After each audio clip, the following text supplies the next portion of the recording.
కోట్లాది చెట్లు, వేల రకాల వృక్షాలు, కానీ దత్తాత్రేయ స్వామి దేవాలయం ఎక్కడ ఉన్నా అక్కడ ఖచ్చితంగా ఒక ఆదుంబర వృక్షం అంటే మన భాషలో మేడి చెట్టు ఉంటుంది.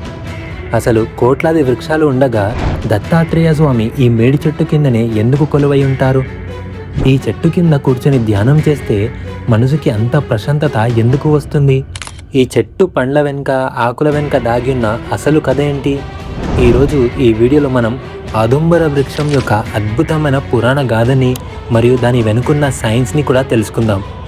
వీడియో చివరి వరకు చూడండి, ఎందుకంటే చివరిలో ఈ చెట్టు చుట్టూ ప్రదక్షిణలు ఎలా చేయాలి కూడా తెలుసుకుందాం. ఈ కథ త్రేతాయుగం నాటిది.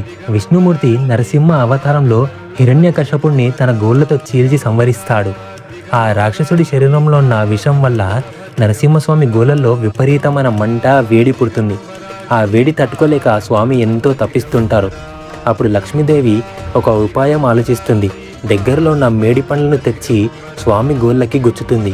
ఆ మేడి పండ్ల రసం తాకగానే నరసింహస్వామికి ఆ మంట తగ్గి ఎంతో ఉపశమనం కలుగుతుంది.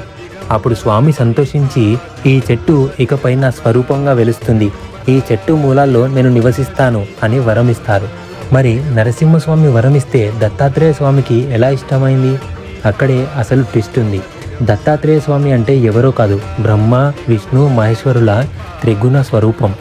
విష్ణువు అంశం ఉండటం వల్ల ఆయనకు ఈ వృక్షం అంటే అమితమైన ప్రేమ. శ్రీపాద వల్లభులు మరియు నరసింహ సరస్వతి స్వామి వీరు దత్తాత్రేయ స్వామి యొక్క అవతారాలు. మీరు గురుచరిత్ర చదివితే అందులో ఒక అద్భుతమైన ఘట్టం ఉంటుంది. నరసింహ సరస్వతి స్వామి గాన్గాపూర్లో భీమా, అమర్జ నదుల సంగమం దగ్గర ఒక మేడి చెట్టు కింద తపస్సు చేసుకునేవారు. మేడి చెట్టుకి పూలు పూయవు, నేరుగా పండ్లు కాస్తాయి. అంటే దీని అర్థం ఏంటంటే సిద్ధ పురుషులకు భావ్యమైన ఆడంబరాలు అక్కర్లేదు, నేరుగా జ్ఞానం అనే ఫలితం లభిస్తుంది. దత్తాత్రేయ స్వామి సూక్ష్మ రూపంలో ఎప్పుడు ఆదుంబర వృక్షం కిందనే ఉంటారని భక్తుల నమ్మకం. అందుకే ఈ చెట్టుని పూజిస్తే సాక్షాత్తు దత్తుడిని పూజించినట్టే. కేవలం ఆధ్యాత్మికంగానే కాదు, సైన్స్ పరంగా కూడా ఈ చెట్టు ఒక అద్భుతం. మన పూర్వీకులు ప్రతి దాన్ని దైవంతో ముడిపెట్టారంటే దాని వెనుక మన ఆరోగ్యం కూడా దాగి ఉంది. మేడి చెట్టు గాలి పీలిస్తే ఊపిరితిత్తుల వ్యాధులు తగ్గుతాయని ఆయుర్వేదం చెబుతుంది. దీని పండ్లు డయాబెటీస్ నియంత్రణకు, గ్యాస్ట్రిక్ సమస్యలకు రామబాణంలా పనిచేస్తాయి. ముఖ్యంగా స్త్రీలకు వచ్చే హార్మోన్ సమస్యలకు మేడి చెట్టు బెరడుతో చేసిన కషాయం గొప్ప మందు. ఆదుంబర వృక్షంలోని ప్రతి భాగం, ఆకులు, పండ్లు, బెరడు, పాలు ఔషధాల గని. ఆయుర్వేదం దీనిని శితవీర్య అంటే చలవ చేసే గుణం కలిగినదిగా గుర్తిస్తుంది. మెడిపండ్ల పొడి లేదా బెరడు కషాయం రక్తంలోని చక్కెర స్థాయిలను తగ్గించడంలో అద్భుతంగా పనిచేస్తాయి. ఇందులో ఉండే గ్లైకోసైడ్స్ ఇన్సులిన్ సెన్సిటివిటీని పెంచుతాయి. తెల్ల మచ్చలు అంటే విట్లిగో, సోరియాసిస్ మరియు మొండి గాయాలు మేడిపాలు లాటెక్స్ రాస్తే త్వరగా నయమవుతాయి. ఇది శక్తివంతమైన యాంటీసెప్టిక్ మరియు యాంటీ ఇన్ఫ్లమేటరీగా పనిచేస్తుంది. ఫైబర్ అధికంగా ఉండడం వల్ల మలబద్ధకం, పైల్స్ మరియు అల్సర్ నివారణకు మేడిపండ్లు దివ్య ఔషధం. ఇది పేగుల్లోని వేడిని తగ్గించి యాసిడిటీని నివారిస్తుంది. దీని ఆకుల రసం శరీరంలోని టాక్సిన్స్ను బయటకు పంపి రక్తాన్ని శుద్ధి చేస్తుంది. తద్వారా ముఖంపై మొటిమలు తగ్గి కాంతివంతంగా మారుతుంది.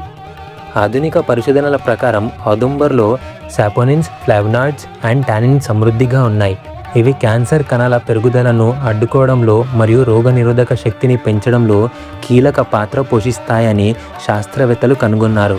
అందుకే దీని చుట్టూ ప్రదక్షిణలు చేస్తే మానసిక ప్రశాంతతతో పాటు శారీరక ఆరోగ్యం కూడా సిద్ధిస్తుంది. చాలామందికి డౌట్ ఉంటుంది ఈ చెట్టు దగ్గర ఎలా ప్రార్థించాలి అని. సో స్నానం చేసిన తర్వాతే ఆదుంబర వృక్షాన్ని తాకాలి. చెట్టు కిందన్న దత్తాత్రేయ స్వామి పాదాలకు నమస్కరించుకోవాలి. గురు చరిత్రలోని శ్లోకాలను చదువుతూ ప్రదక్షిణలు చేస్తే చాలా మంచిది. ముఖ్యంగా గురువారం పూట ఈ చెట్టు కింద దీపం వెలిగిస్తే ఇంట్లోని నెగిటివ్ ఎనర్జీస్ పోయి సుఖ సంతోషాలు కలుగుతాయి. వీలైతే 7, 11, 21 లేదా 108 ప్రదక్షిణలు చేస్తూ దిగంబర దిగంబర శ్రీపాద వల్లభ దిగంబర అనే మంత్రాన్ని జపించండి. చూసారుగా, ఆదుంబర వృక్షం కేవలం ఒక చెట్టు మాత్రమే కాదు, అది దత్తాత్రేయ స్వామి యొక్క నిరంతర ఉనికి. వచ్చేసారి మీరు ఎక్కడైనా మేడి చెట్టుని చూస్తే అది కేవలం ఒక చెట్టు మాత్రమే కాదు, అందులో సాక్షాత్తు దైవం ఉన్నాడని మర్చిపోకండి. ఈ వీడియో మీకు నచ్చితే లైక్ చేయండి, దత్త భక్తులందరికీ షేర్ చేయండి. మీరు ఎప్పుడైనా గాన్గాపూర్ లేదా పిఠాపురం వెళ్ళారా? అక్కడ మీకు కలిగిన అనుభూతిని కమెంట్స్లో మాతో పంచుకోండి. మరిన్ని ఆధ్యాత్మిక విషయాల కోసం మా ఛానల్ని సబ్స్క్రైబ్ చేయడం మర్చిపోకండి. జై గురుదత్త. Thank you.